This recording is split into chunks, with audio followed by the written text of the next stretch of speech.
At dahil din po sa masamang panahon, kaya nagkaroon ng dalawang magkahiwalay na pagguho sa Antipolo City. Saksi si Jay Sabale.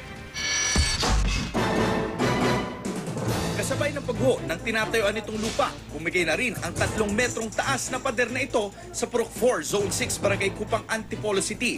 Nangyari ang pagguho sa kasagsagan ng malakas na ulan. Narinig na lang namin yung kalabog. So lumabas na lang kami.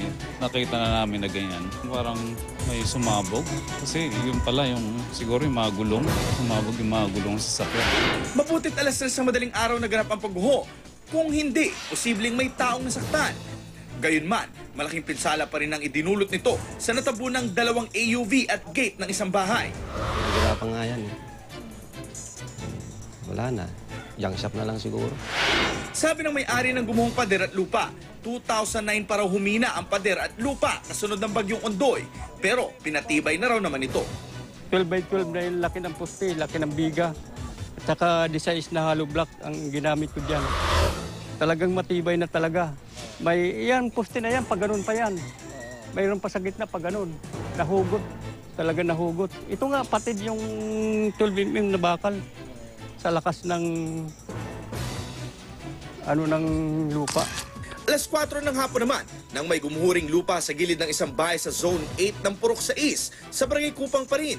Pumasok ang lupa sa bahay matapos masira ang dingding nito na gawa sa light materials. Wala naman nasaktan. Ayon sa City Disaster Reduction Management, kabilang sa mga binabantayang landslide prone area, ang Barangay Kupang. Kasi the very nature kasi ng lupa ng Antipolo, geographical location is slanting usually. Now, the moment there is a continuous rain, maano yung matong tubig, maano itong lupa, so lalambot ang lupa, the moment lumambot ang lupa, that's the time na magkakaroon ng landslide. Pirmi ring naka-alerto ang Antipolo Rescue, lalo't may kasaysayan na ng trahedya sa lungsod dahil sa landslide. Agosto rin noong 1999 na mangyari ang Cherry Hill Subdivision tragedy sa lungsod.